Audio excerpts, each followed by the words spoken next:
When most people think about the world wars, they imagine explosions, tanks, soldiers charging through smoke, and leaders standing over giant maps deciding the fate of the world. But the truth is way stranger than that. Because in the middle of the deadliest wars in human history, things happened that were so bizarre, so unexpected, and so unbelievable that if you saw them in a movie, you'd probably think the writer was trying too hard. But they were real. And honestly, that might be the creepiest part. Because the world wars were not just made of bullets, bombs, and battle plans. They were also filled with moments so strange that they almost don't feel human. Enemy soldiers singing together on Christmas, a pigeon saving trapped men on the battlefield, a dead body being used to trick an army, a fake army with inflatable tanks fooling real soldiers, and one of the biggest wars in history being formally ended with something as simple as a pen. That's what makes these stories so unforgettable. Because they don't just show the horror of war, they show how weird, contradictory, and unsettling human beings really are. Let's start with World War I.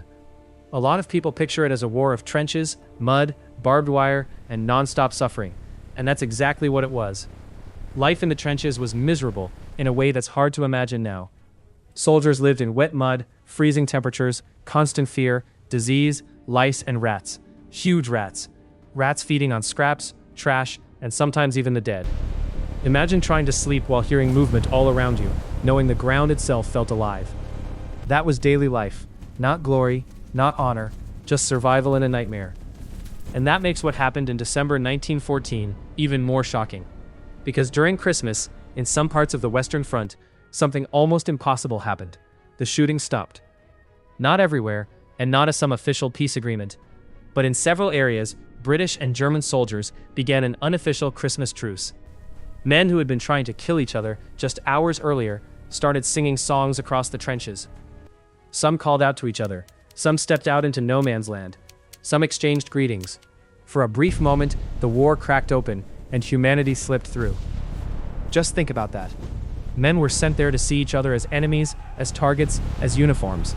And yet for one strange, quiet moment, many of them saw each other as people again. That may be one of the most haunting images in military history, because it proves something deeply uncomfortable. Sometimes the men fighting each other did not hate each other nearly as much as the war itself needed them to. But of course, the truce didn't last. The machine started again. The guns came back. And that may be the most disturbing part of all, because it means those few peaceful hours didn't happen in some fantasy world. They happened right in the middle of hell. Which means the war continued not because humanity disappeared completely, but because systems bigger than the soldiers dragged them right back into it. And that's the thing about war. It doesn't just destroy bodies, it crushes choice. Now here's where things get even stranger. Because sometimes, in the middle of industrial warfare, the difference between life and death came down to something unbelievably small. A pigeon. Yes, really. During World War I, pigeons were still used to carry messages when other methods failed, and one of the most famous was a pigeon named Cher Ami. During a brutal moment in 1918, American troops were trapped behind enemy lines and were even being hit by friendly fire. Indeed. That means they were being Absolutely. attacked by their own side by mistake. Total chaos. Communication had broken down, and things were collapsing fast. Cher Ami was sent out with a message, and somehow, despite being injured, that pigeon made it through and delivered the message. Think about how absurd that is. One of the most legendary acts of battlefield heroism in a modern war involved a bird carrying a tiny note. An entire war built on artillery, machine guns, and large-scale military power, and one of the most important life-saving moments came from a pigeon. That's why these stories hit so hard, because they destroy your expectations. War feels massive and impersonal from a distance, but up close, it becomes strange, intimate, and almost surreal. And then we move into World War II, where things get even darker, and somehow, even more unbelievable. Because if World War I was the war of mud and endurance, World War II was the war of strategy, deception, scale, and psychological warfare. And maybe no story proves that better than Operation Mincemeat. This one sounds like pure fiction. The British took a dead body and used it as part of a military deception plan.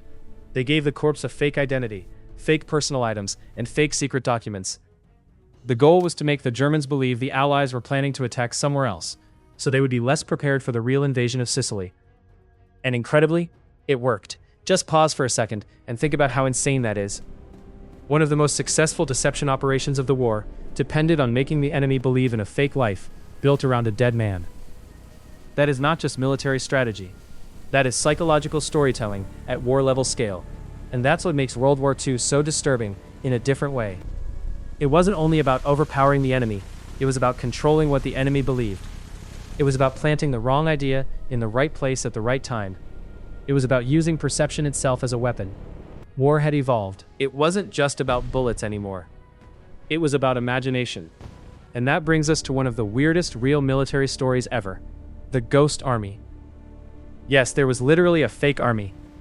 The United States had a special tactical deception unit that used inflatable tanks, fake trucks, sound effects, and staged activity to fool German forces into thinking large military units were nearby when they actually weren't. So let's be clear, during one of the deadliest wars in human history, part of the battle involved inflatable weapons, audio tricks, and theatrical performance. That sounds ridiculous, but it worked. And maybe that's what makes it so eerie, because it shows that war is not always won by whoever is strongest. Sometimes it is won by whoever can create the most convincing illusion. That means artists, sound engineers, designers, and performers had a place in the machinery of war, which is a deeply weird thought. The same kind of creativity used to make movies, ads, and visual art was also being used to manipulate enemy decisions on the battlefield. Same imagination, different purpose. And then, after all the fire, all the destruction, all the death, the ending comes with one final contrast that feels almost too quiet. Because after millions had died and entire cities had been destroyed, part of the formal ending of World War II came down to signatures on surrender documents. Pens, paper, ink. That's it. And there's something deeply unsettling about that image. The same species that can build bombs, burn continents, and tear the world apart can also sit down at a table and close one chapter of that disaster with a signature. It doesn't make the war smaller. It makes humanity stranger, because it shows how quickly people can move from total devastation to controlled ceremony, as if history can somehow be wrapped up neatly after it has already torn everything open. And maybe that's the biggest truth behind all of this. The most shocking part of the world wars is not just the scale, it's the contradiction. The same world that gave us trenches full of mud, disease, and rats also gave us enemy soldiers singing to each other on Christmas. The same war machine that crushed thousands of men also relied on a pigeon to save lives.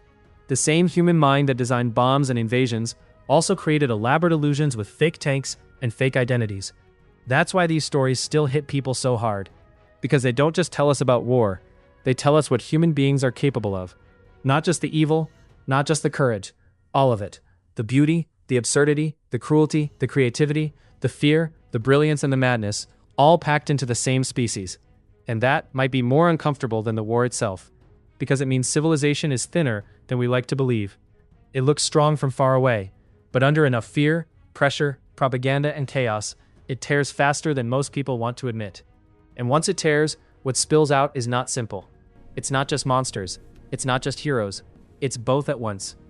That is why the world wars still fascinate us. Not only because they changed history, but because they exposed human nature in its rawest form. And the scariest part is that some of the most unbelievable moments were not made up. They really happened. So the next time someone talks about the world wars like they were just maps, numbers, and battles, remember this. Inside those wars were stories so strange, so human, and so disturbing that they still sound fake even now.